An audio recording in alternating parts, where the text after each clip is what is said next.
अस्सलाम वालेकुम स्टूडेंट्स, मैं हूं अब्दुर्रहमान। उम्मीद है आप सब खैरियत से होंगे। 9th class physics chapter number 3 का आज हमारा टॉपिक है सेकंड लॉ ऑफ मोशन, जिसको हम Newton second law of motion भी कह सकते हैं। स्टूडेंट्स, हमने जो प्रीवियस लेक्चर था उसमें फ़र्स्ट लॉ ऑफ मोशन में हम ये देखा था कि अगर हम किसी ऑब्जेक्ट के ऊपर फोर्स लगाएं तो वो ऑब्जेक्ट अपनी स्टेट को चेंज करता है। यानी कि स्टेट मैंने बताया था आपको कि दो तरह की होती हैं, एक रेस्ट है और दूसरी मोशन है। रेस्ट से मोशन में लेके जाना हो या मोशन से रेस्ट में लेके आना हो, ये हमने फर्स्ट चैप्टर में फर्स्ट जो लॉ ऑफ मोशन है, जिसके हम Newton first law of motion कहते हैं, उसमें देख लिया था। आज जो सेकंड लॉ ऑफ मोशन है, इसमें हमने क्या देखना है, इसकी डेफिनेशन करने से पहले मैं आपको ये डायग्राम के ज़रिए समझाने की कोशिश करता हूँ। फ़र्ज़ करें हमारे पास ये कोई ऑब्जेक्ट है जिसका मैस m है। ये कोई ऑब्जेक्ट जिसके ऊपर हम अब फोर्स F लगाएंगे तो स्टूडेंट्स ये अपनी पोजीशन चेंज करेगा, इसमें कोई मोशन आ जाएगी। सपोज करना ये कोई बॉल है, इसके ऊपर हम जब फोर्स लगाएंगे तो ये मोशन करेगा, ये अपनी इस पोजीशन से दूसरी पोजीशन की तरफ कन्वर्ट होगा। इसको हम पोजीशन ए कह सकते हैं। पोजीशन ए से जब मैंने इसके ऊपर फोर्स लगाई है तो ये इस पॉइंट से इस पॉइंट की तरफ ट्रांसफ़र होगा। तो ये जिस स्पीड से आएगा वो हम कहते हैं, हमने प्रीवियस चैप्टर नंबर 2 जिसका नाम काइनेमेटिक्स, उसमें हमने देखा था जब हम किसी ऑब्जेक्ट के ऊपर फोर्स लगाते हैं तो उसमें एक्सेलरेशन प्रोड्यूस होता है, यानी वेलोसिटी चेंज होगी तो एक्सेलरेशन प्रोड्यूस होगा।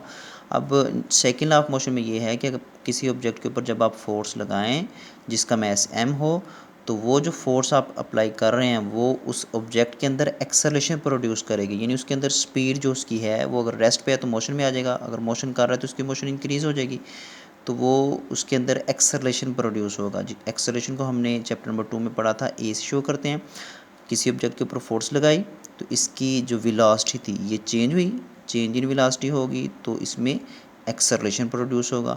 अब ये जो एक्सेलरेशन प्रोड्यूस होगा ये एक्सेलरेशन फोर्स के डायरेक्टली प्रोपोर्शनल है और मैस के, इस ऑब्जेक्ट के मैस के इन्वर्सली प्रोपोर्शनल है। इसका क्या मतलब है कि अगर मैं फोर्स ज़्यादा करता जाऊँगा तो एक्सेलरेशन जो है वो ज़्यादा होता जाएगा, अगर ऑब्जेक्ट का मैस ज़्यादा करते जाएंगे तो एक्सेलरेशन कम होता जाएगा। क्या मतलब इसका कि अगर आपके पास सपोज करें एक बॉल है, स्मॉल बॉल है, तो उसको आप फोर्स लगाएंगे तो आसानी से वो तेज़ी से मूव करेगा।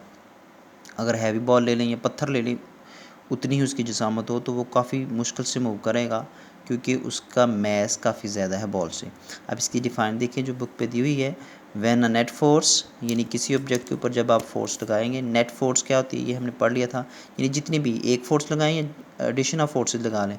When a net force act on a body, जब किसी ऑब्जेक्ट के ऊपर एक फोर्स अप्लाई करें, एन एक्सेलरेशन इज़ प्रोड्यूस, उसके अंदर एक्सेलरेशन पैदा होगा in the direction of net force, उस नेट फोर्स की डायरेक्शन में, जिस तरफ को नेट फोर्स लगाएंगे उसी तरफ को एक्सेलरेशन पैदा होगा। The magnitude of acceleration is directly proportional. Students, directly proportional क्या होता है ये हमने प्रीवियस चैप्टर में भी देखा था, यहाँ भी आपको क्लियर करवा दें कि डायरेक्टली प्रोपोर्शनल का असल में दो तरह के प्रोपोर्शन होते हैं। प्रोपोर्शनल असल में हम किसी भी ऑब्जेक्ट या दो से ज़्यादा चीज़ों के दरमियान रिलेशन को कहते हैं। ये मैथमेटिकली जो हमारा रिलेशन होता है इसको हम कहते हैं प्रोपोर्शनल। अब वो दो तरह का हो सकता है, एक होता है डायरेक्ट और एक इनवर्स प्रोपोर्शनल होता है। डायरेक्ट प्रोपोर्शनल ये होता है कि अगर मैं एक चीज़ ज़्यादा कर रहा हूँ तो दूसरी भी बढ़ती जाएगी। इसका मतलब ये है अगर मैं एक्सेलरेशन ज़्यादा करना चाहता हूँ उस ऑब्जेक्ट का तो मुझे फोर्स भी ज़्यादा लगानी पड़ेगी। आप बाइक के ऊपर बैठे हों तो आपने बाइक की स्पीड तेज़ करनी हो तो आप उसकी रेस जिसे हम कहते हैं उसे ज़्यादा करेंगे। रेस ज़्यादा करने से उसकी इंटरनल जो एनर्जी होती है इंजन की वो बढ़ जाती है और जिससे वो ज़्यादा वर्किंग करता है, जिससे आपकी गाड़ी ज़्यादा तेज़ी से मूव करती है, यानी एक्सेलरेशन उसका बढ़ जाता है। तो फोर्स ज़्यादा लगाएंगे तो एक्सेलरेशन पैदा होगा, एक्सेलरेशन ज़्यादा उसका क्रिएट होगा। अब यहाँ तक तो ये था, यानी डायरेक्टली प्रोपोर्शनल है to applied force and inversely proportion to the mass of body. इसका क्या मतलब है इनवर्सली प्रोपोर्शनल, यानी कि ऑब्जेक्ट का मैस आप बढ़ाते जाएंगे तो उसकी स्पीड कम होती जाएगी। अब छोटी गाड़ी हो, साइकिल हो, उसको आसानी से मूव करवा सकते हैं। इसी की बजाय आप एक हैवी बाइक ले लें या आप कार ले लें, उसको आप आसानी से ड्राइव नहीं कर सकते, यानी अगर वो बंद है उसको धक्का लगा के आपने मूव करवाना है तो वो आपके लिए मुश्किल होगा। अब इसकी मैथमेटिकल फॉर्म देख लेते हैं जो कि अभी डिफाइन में दो पॉइंट हमने देखे हैं स्टूडेंट्स। डिफाइन में जब किसी जिस्म पे फोर्स लगाएं तो एक्सेलरेशन पैदा होता है, वो एक्सेलरेशन जो पैदा होता है वो डायरेक्टली प्रोपोर्शनल है फोर्स के, और इन्वर्सली प्रोपोर्शनल है मास के। यही मैं इन्हीं 2 पॉइंट को यहाँ लिखूँगा, यानी वो एक्सेलरेशन पैदा होगा। एक्सेलरेशन जो पैदा होगा वो प्रोपोर्शनल है किसके, फोर्स के, और वो जो एक्सेलरेशन पैदा होगा वो सेकंड पॉइंट ये आ गया कि वो प्रोपोर्शनल है मास के। स्टूडेंट्स ये आपको मैंने बताया, जब भी हम प्रोपोर्शनल लिखते हैं, डायरेक्टली प्रोपोर्शनल लिखते हैं तो सेम ऐसे ही आगे चीज़ लिख देते हैं। जब हम इन्वर्सली प्रोपोर्शनल लिखेंगे तो इसका मतलब है ये उलट होते हैं। अगर ये ज़्यादा होगी तो ये कम हो जाएगा, ये कम होगा तो ऑटोमेटिकली ये ज़्यादा ही होगा। तो ये इसीलिए हम इन्वर्स में यानी इसको बटे में लिखते हैं, क्योंकि ये इन्वर्सली प्रोपोर्शनल होते हैं। अब सपोज़ करें ये हमारे पास इक्वेशन 1 है और इसका नाम हम इक्वेशन 2 रख लेते हैं। अब बोथ इक्वेशंस को हम कंबाइन कर लेते हैं, कंबाइन बोथ इक्वेशन। अब इन बोथ इक्वेशंस को कंबाइन करें तो हमारे पास ये मैथमेटिकल रूल है कि अगर एक साइड इक्वेशंस की सेम हो तो उनको दूसरी साइड को भी हम इक्वल रख लेते हैं। तो ये हम इसको ऐसे लिख लेंगे, f मल्टीप्लाई बाई 1/m, यानी कि वो f/m हो जाएगा। तो ये हमारे पास रिलेशन आ गया। तो स्टूडेंट्स यहाँ से अब m डिवाइड हो रहा है, इसको इस तरफ ले जाएंगे तो a मल्टीप्लाई बाई m इस तरफ आ जाएगा, प्रोपोर्शनल f आ जाएगा। अगर इसको मैं अरेंज करके लिख दूँ तो f प्रोपोर्शनल ma। तो याद रखें स्टूडेंट्स, जब भी हम इस किसी भी मैथमेटिकल टर्म में, मैथमेटिकल इक्वेशन में ये जो प्रोपोर्शनल का साइन है इसको ख़त्म करना चाहें, इसकी जगह हम इक्वल का साइन लगाना चाहें, तो जब भी हम इस साइन को रिमूव करेंगे तो इसकी जगह ये मैंने जो सर्कल में लगाया ना, ये इक्वल लगाते हैं हम, यानी कि इसकी जगह हम क्या लगा देंगे, इक्वल का साइन लगाएंगे और ये ma ऐसे ही आ जाएगा और साथ ये f आ जाएगा। जब हम इस साइन को रिमूव करते हो तो यहाँ कोई कांस्टेंट आएगा। यहाँ जो एसआई सिस्टम ने हमें सेकंड लॉ ऑफ मोशन के लिए कांस्टेंट दिया है, उस कांस्टेंट का नाम है स्टूडेंट्स k। यहाँ हमारे पास जो कांस्टेंट है वो k होगा। हम लिख सकते हैं कि k जो है वो एक कांस्टेंट है, प्रोपोर्शनल, हम इसको प्रोपोर्शनल कांस्टेंट भी कह सकते हैं। और इस कांस्टेंट की जो वैल्यू है एसआई सिस्टम में स्टूडेंट्स याद रखें वो 1 होती है, यानी के की जो वैल्यू है वो 1 है। ये आपको एमसीक्यूज़ के तौर पे भी आ सकता है।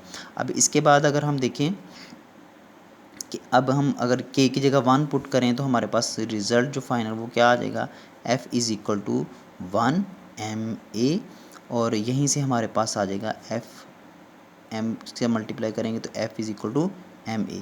स्टूडेंट्स ये हमारे पास सेकेंड लॉ ऑफ मोशन की वजह से इसकी मदद से हमारे पास फोर्स का एक फार्मूला आ गया है। यही फोर्स का जो फार्मूला है, ये जो हमने प्रीवियस टॉपिक किया था, मैंने आपको बताया भी था कि फार्मूला जो है फोर्स का वो हम कैसे फाइंड करेंगे। चैप्टर नंबर ये सेकेंड लॉ ऑफ मोशन हमें बताता है। तो ये force is equal to mass multiply by acceleration, ये force by second law of motion इसने हमें फोर्स का एक फार्मूला दे दिया है।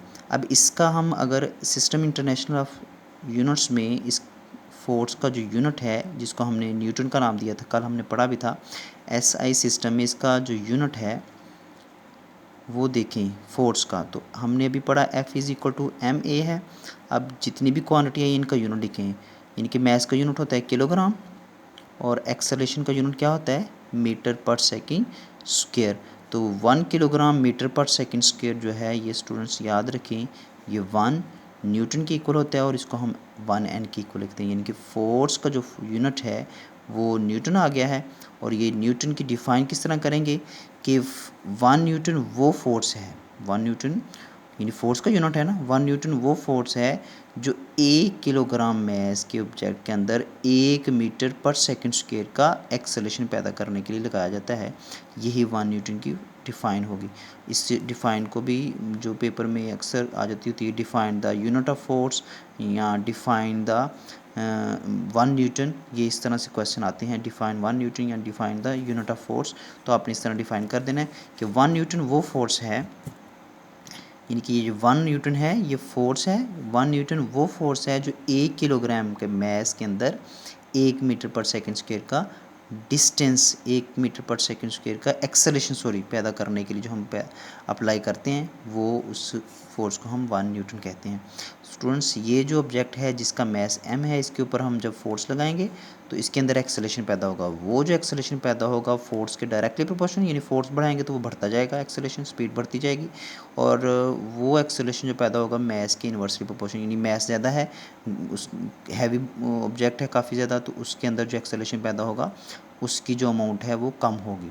अगर वो हल्का ऑब्जेक्ट है तो उसके अंदर एक्सेलरेशन वो जो पैदा होगा वो ज़्यादा होगा। आप इसकी एग्जांपल ऐसे ले सकते हैं कि आपके पास एक गाड़ी है, आप रास्ते में जा रहे हैं किसी ट्रिप वगैरह के अंदर, तो वो गाड़ी रास्ते में अचानक बंद हो गई, तो अब आप उसको धक्का लगा के स्टार्ट करना चाहते हैं, उसको मूव करवाना चाहेंगे। अगर आप फोर्स ज़्यादा करेंगे, यानी आप अकेले उसको धक्का लगाएंगे, सपोज करें कार के अंदर आप बैठे हुए हैं, तो कार को आप अकेले धक्का लगाएंगे तो बहुत मामूली सी वो मूव करेगी, यानी एक्सेलेरेशन बहुत कम पैदा होगा। अगर अब आप दो दोस्त हो जाएं तो फोर्स बढ़ जाएगी, तो एक्सेलेरेशन ऑटोमेटिकली बढ़ जाएगा। अब इसके बजाय अब कार के अंदर आप मैस उसका ज़्यादा कर दें, कार के बजाय कोई ट्रक लेने तो उसको आप 2 या 3 दोस्त भी उतना मूव नहीं करवा सकते जितना आप कार को मूव करवा रहे थे, यानी उसके अंदर एक्सेलेरेशन कम होगा क्योंकि उसका मैस बढ़ गया है।